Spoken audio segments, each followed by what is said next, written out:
Agis de sorte à devoir dire la vérité sur tes actions. Champion, championne. Aujourd'hui, une pensée comme d'habitude, celle qui nous contraint à réflexion. En déant toute cette année, nous nous sommes donné un droit, nous nous sommes donné un cursus, nous nous sommes donné un cheminement et j'espère que nous y tiendrons. Agis de sorte à devoir dire la vérité sur tes actions.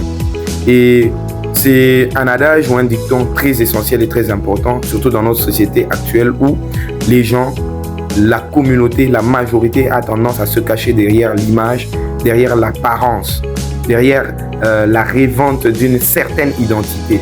Et pourtant, plusieurs vivent dans des leurres, dans des mensonges, dans des vies en réalité qui ne reflèteraient pas la personne qu'ils veulent être sur les réseaux.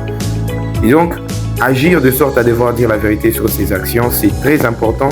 Et Marc Aurèle disait même plus, il disait « pense comme si tu parlais à haute voix et que tout le monde t'entendait ». C'est un appel à tout un chacun de ne pas être dans l'hypocrisie dans la majorité des cas, de fuir à tout prix les apparences, de fuir à tout bout de champ les ventes d'images et d'être vrai. Ça rappelle une histoire, ça me rappelle une histoire. Quelqu'un me disait, la plupart des gens pensent des pensées qu'ils ne voudraient pas en réalité exposer. Et moi, j'ai fini par me demander, mais pourquoi est-ce que nous pensons ce type de pensée? Pourquoi est-ce qu'on est dans la critique permanente? Pourquoi est-ce que l'on est dans le bavardage inutile? Pourquoi est-ce que l'on est dans les commérages?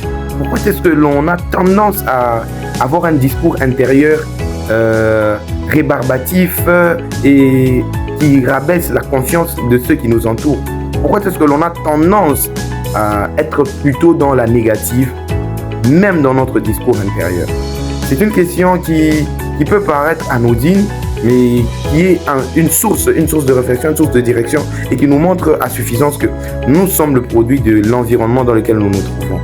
Alors, il y a une catégorie de personnes, pratiquement le 4% des individus sur la planète qui ont un autre sens de direction et qui dirigent les affaires même.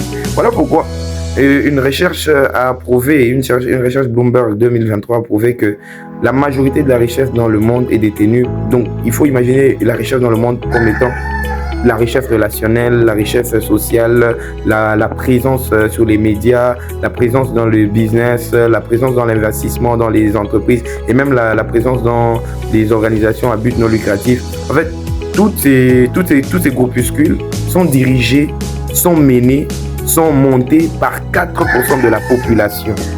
Et le 96 autres % n'est que suiveur. C'est à se demander comment se fait-il que ces 4% puissent guider les affaires et puissent détenir aussi 96% de tout ce qu'il y a comme richesse mondiale.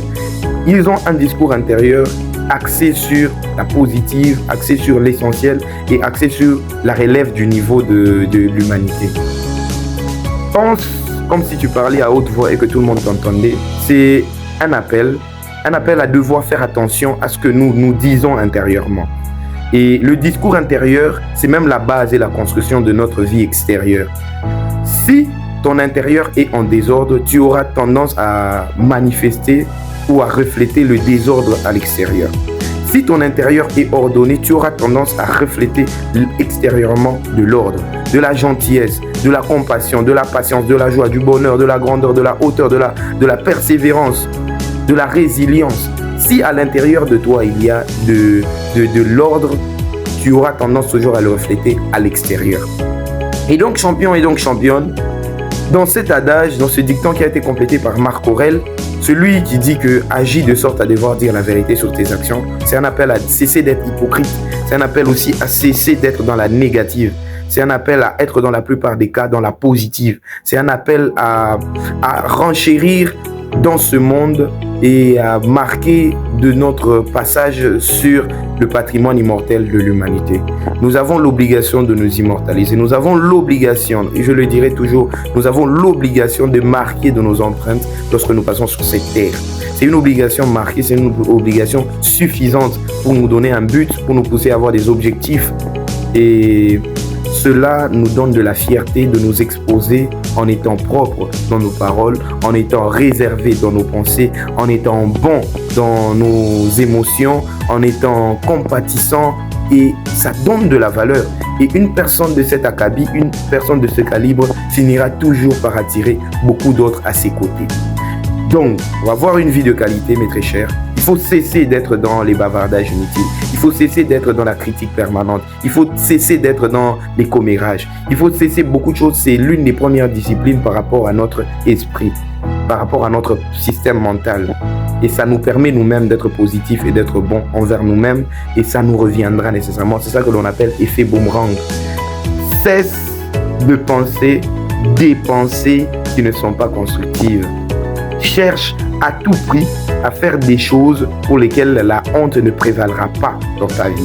Voilà champion, voilà championne, une réflexion que je l'espère sera constructive encore une fois. Champion!